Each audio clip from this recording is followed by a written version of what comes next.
Welcome to r/pro revenge, where OP completely destroys his evil boss's life. Our next Reddit post is from Metal Dude. I'm a 35-year-old guy working at a major wholesale company in Belgium. I was second in command at a large branch of this company. My branch manager, who was 40, was a complete butthole. Let's call him Stalin. He also responds to Antichrist or Satan, but let's keep it at Stalin. I was working for this company for quite a while at this point. I always got along with my direct superiors, and I was now second in command, well on my way to becoming branch manager myself one day. But then, out of the blue, my old manager got promoted to headquarters and was replaced by a new manager. Introducing Stalin. The guy was a few years older than me and introduced himself to the team as someone who gets things done, and that we would grow into the most successful branch of the company under his wings. He also didn't like the word can't, claiming that he was deaf to that word. He was a winner and only surrounds himself with other winners. Roll my eyes. Everyone immediately knew that we had a character on our hands. From week one, it was clear to everyone that Stalin didn't know the first thing about the company and what we were selling. And he didn't know anything about leading a team and working with people.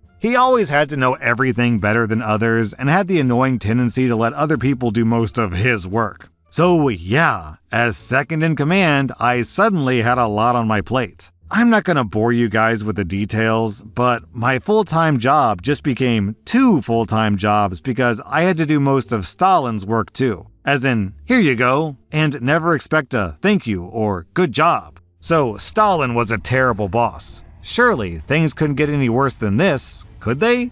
Spoiler alert, but yes they could. One day I was working and got a telephone call. The person on the other side of the line introduced himself as an important manager of our biggest competitor. For such an important manager, his French was really bad, so I already figured something was fishy. And why would a competitor call me and introduce himself as being an important person?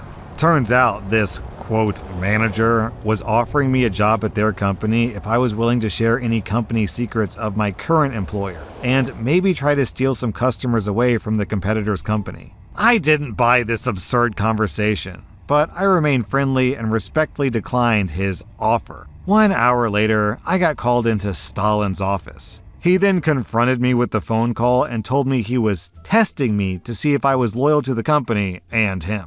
He ended this baffling conversation with the words, "And I will continue to test you from time to time in the future." What the hell? This guy prank called me himself to test my loyalty? While I was drowning in work because I had to do most of his work as well? And this douche over here was spending his newly acquired free time by doing stunts like this? Who does this? This is the stuff you see in bad comedies, not real life. Things got even worse in the weeks to come. Stalin began to do less and less of his work. There were times when I came into his office to ask for help, only to find him reading the newspaper or even playing online poker. He didn't even try to hide it. After all, why should he? He was so superior, remember? When we didn't hit our mark and the results were not as good as anticipated, he would round everybody up and yell at us. He was expecting results from now on, and he wouldn't hesitate to fire people if they didn't have what it took. All the while without doing anything himself. To make things worse, he fired people who were easily fired, like new workers without a long-term contract, to set an example, and he didn't replace them to save on costs. So now, everyone was working 40+ hours on their 35-hour contracts just to keep the branch up and running. Well, almost everyone. Natalie, the head of a small yet important department, stopped working at noon every single Friday. And Stalin himself sure didn't do 40 hours. Nuh-uh. Every Tuesday, he was gone by 2 p.m. His weekly Thai massage and relaxing spa. Every Thursday, he'd come in later and later. Turns out Wednesday evening was soccer training. So after training, he was busy drinking beer like there was no tomorrow. On top of that, every Friday afternoon, he was gone as well. He told us that he always went to the headquarters in Brussels. He was meeting with the board and the big boss. I recognize BS when I see it. My former managers never had to do that. Also, very mysteriously, he was gone every Friday just like Natalie was. You already know where I'm heading with this, but that's for later. Some juicy stuff coming up. Stalin also got the pleasure from calling certain people into his office and yelling at them in person, threatening them with their job if they didn't start working harder and more hours. He especially seemed to target the youngest and newest employees, and, if possible, the females. I don't recall him ever treating more mature male coworkers like this, but we, as a team, made things work, and we hit our targets a few months in a row. So, at the New Year reception, Stalin got called on stage, where the big boss, the head of the entire company, handed him an award, Manager of the Year. Instead of thanking his employees, this sack of turds started thanking the big boss for the faith that he had given him, thanked his pregnant wife, and then he started complimenting himself. He was a good manager with a nose for good business, and he knows how to get the best out of people, blah blah blah. I nearly vomited. It was disgusting to watch. And then the applause he received. This was his moment, and he wanted everybody to know. The next day, the trophy he received, which was a cheap piece of metal, was on an especially designed piece of furniture in the middle of his office. Honestly, Stalin reminded me of Steve Carell of The Office at this point, but an evil version with an even bigger ego. A week later, I was working late again, and by sheer luck, I glanced over at the security camera and I was in shock. I witnessed Stalin kissing one of our heads of the department in a parking lot. Natalie and Stalin? Natalie was a bit of an odd girl, a pretty girl, but I always had the feeling she didn't really have all of her marbles in place. She actually went to the same high school and university as my girlfriend, so the two knew each other without being friends. Small world. So, Natalie was dating Stalin. I thought she was smarter than this.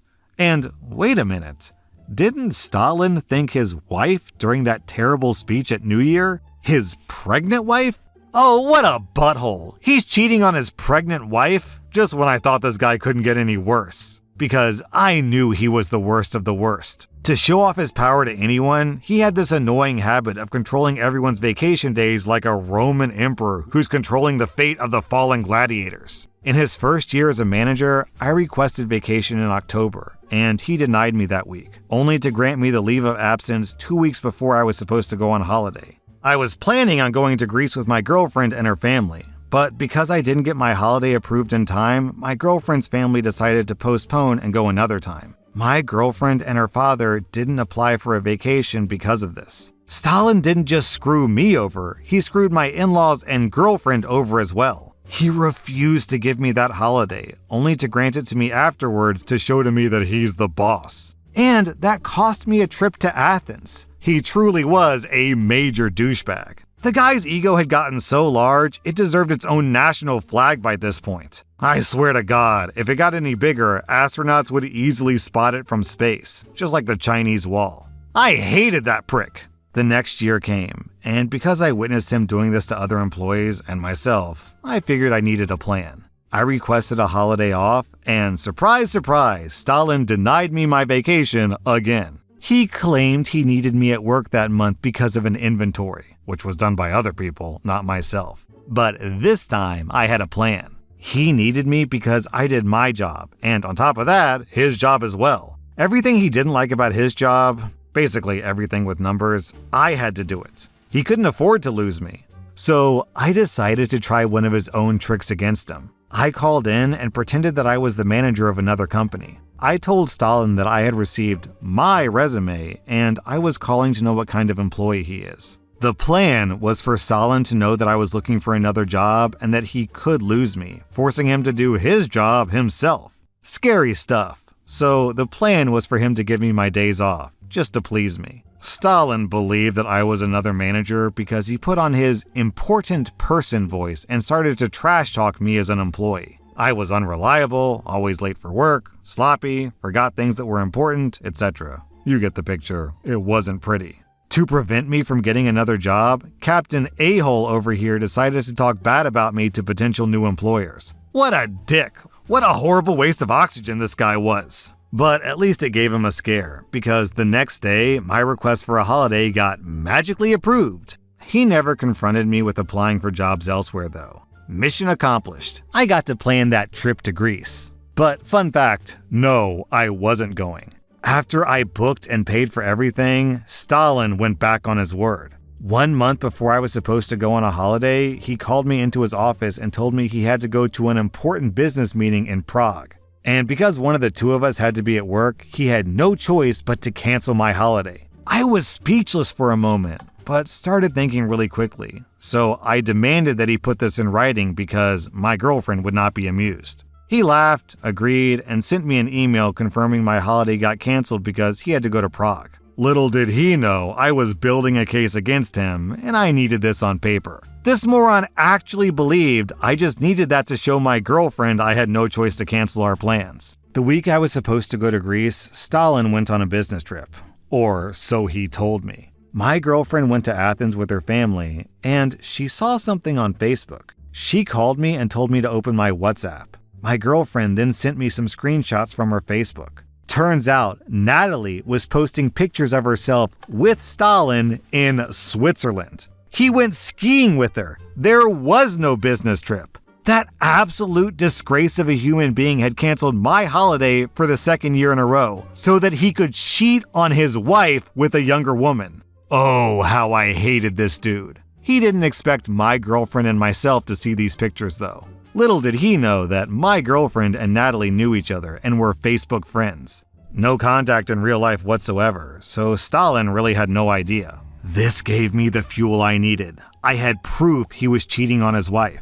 And 2 weeks before this, I was networking at a company after drink, and I started talking to a manager of another branch. I already had a few drinks, so I was a bit loose and therefore did little to hide the fact that I disliked Stalin. And what do you know, the other manager didn't like Stalin either. Turns out Stalin only got his job because his wife is the daughter of the owner. This explained everything. The guy was so unqualified for the job. He only got the job because daddy-in-law threw him a bone. So not only was he cheating on his wife, he was cheating on the big boss's pregnant daughter. Oh snap, can I get a hallelujah? The universe was smiling upon me at last. And now I had proof, pictures of him kissing another woman. Time to set things in motion. So my girlfriend was in Athens without me, and Stalin was in Switzerland getting laid. I was stuck at work, and things were difficult because we were understaffed. I decided to send an email to all branch managers asking for help, and that I couldn't ask my manager because he's on a business trip and asked not to be disturbed. I knew that Stalin told the big boss that he was on holiday because he had to hand in a request to get that holiday. So I sent the big boss an email about Stalin. Big boss immediately replied to me, telling me that Stalin was on holiday and that he would inform me that the request for backup was granted. I made subtle contact with the big boss. Now I had an email conversation going. I said, "Oh, he told me that he's on a business trip. That's why he canceled my holiday." The big boss said, "No, he's visiting an old school friend in Switzerland. I'll get you some extra help myself." I replied, "Here's the email in which he canceled my holiday. He clearly wrote that he had to go on a business trip. I'll talk to him about this. That's odd. Maybe he wasn't paying attention. I'll call him this afternoon and sort this out. Thank you and keep up the good work." The next day, Stalin calls me from Switzerland. The big boss did call him, and this took Stalin by surprise, and Stalin doesn't like surprises. Little did he know this was just the beginning, and I was prepared and decided to record the call. He went berserk on the phone. "You are nothing. I can squash you like a fly. If I decide to take your holiday, there's nothing you can do about it. You're gonna sit there like a little girl and take it like the B word that you are. The big boss doesn't need to know that I told you I was on a business trip. I don't owe anyone an explanation. You leave that senile old fart out of this. You hear me?" At that moment, a light shined down on me from the heavens. I got him. It was just one sentence, but it was pure gold. Senile old farts. I bet rich daddy-in-law will have a field day with this one. I wanted more proof. I was like frickin' Sherlock or Columbo at this point. If he was having an affair, maybe those pictures wouldn't do. He could claim they were old pictures or something, I don't know. I didn't want to take the chance that he would talk his way out of it, so I needed more proof. Where was he going every Friday afternoon? Surely he was meeting Natalie somewhere. I needed to know where. Then a light bulb started glowing above my head.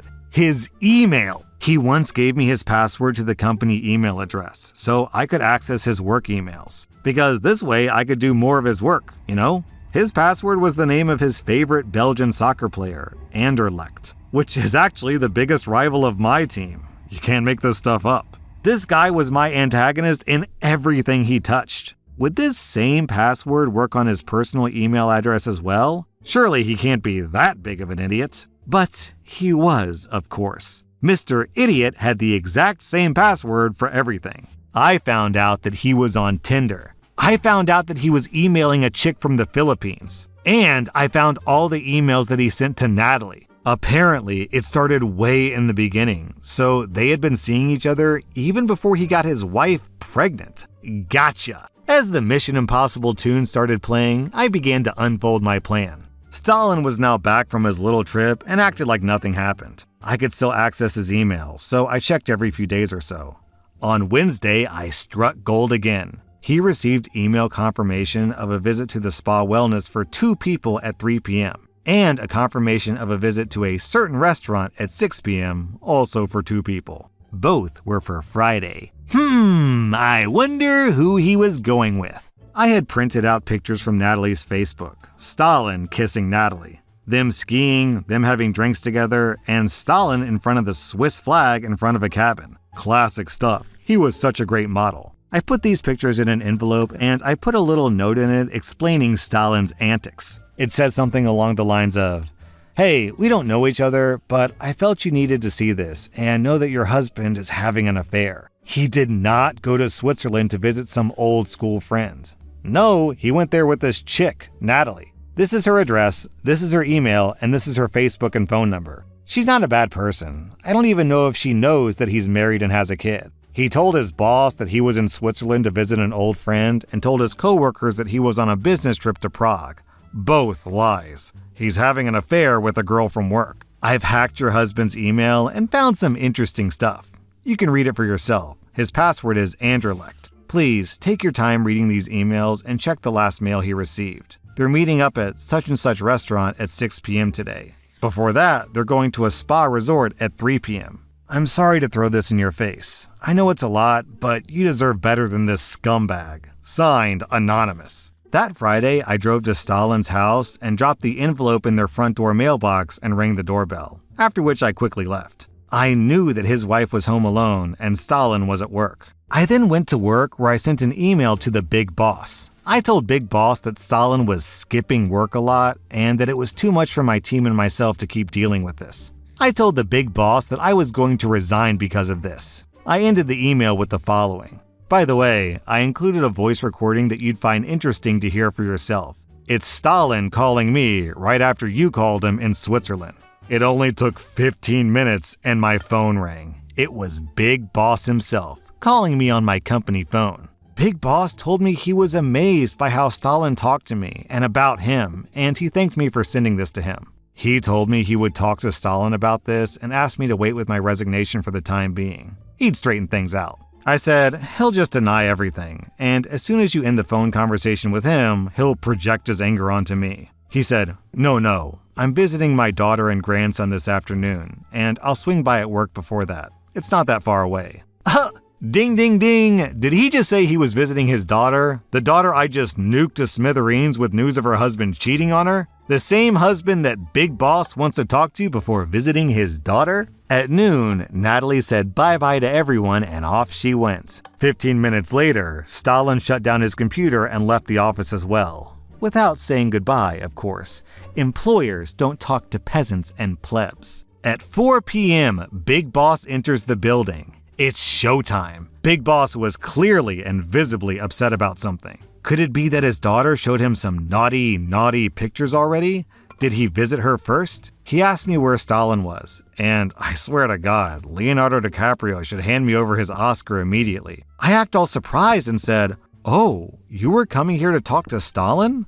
I must have misunderstood at the phone. Why didn't you talk to him in Brussels, at headquarters? He's there every Friday." "No?" The Big Boss looked surprised and went like, "What do you mean?" "He always leaves at noon every Friday because he's meeting you every week in Brussels. Or at least, that's what he told us." I could see the dominoes inside Big Boss's head start falling, and his face went blank. He took his phone and called someone. He took a few steps back, but I overheard some parts of the conversation. I think he was calling his daughter because he said, "No, he's not here. Apparently he went somewhere." I can only imagine his daughter telling him about the emails and the information I gave her about the restaurant and the spa resort. Looked like she hadn't told him that part yet. The big boss said, "Oh, really? I know that place. Okay, I'll come over." Big boss then thanked me and said that he would take care of this and ended it with a classical, "Keep up the good work," as he left the room. I was full of questions that entire weekend. What had happened? All I know is that when I came into work on Monday morning, Stalin was nowhere to be seen. Instead, there was some guy from headquarters telling us Stalin won't be in that week and that he'd be replacing him temporarily. Stalin never came back though, and after a month or so, they appointed a new manager. Years later, I was working in the Brussels headquarters, and I befriended a member of the board. During a business meal, we started talking when I mentioned that I used to be second in command under Stalin, and the guy started laughing.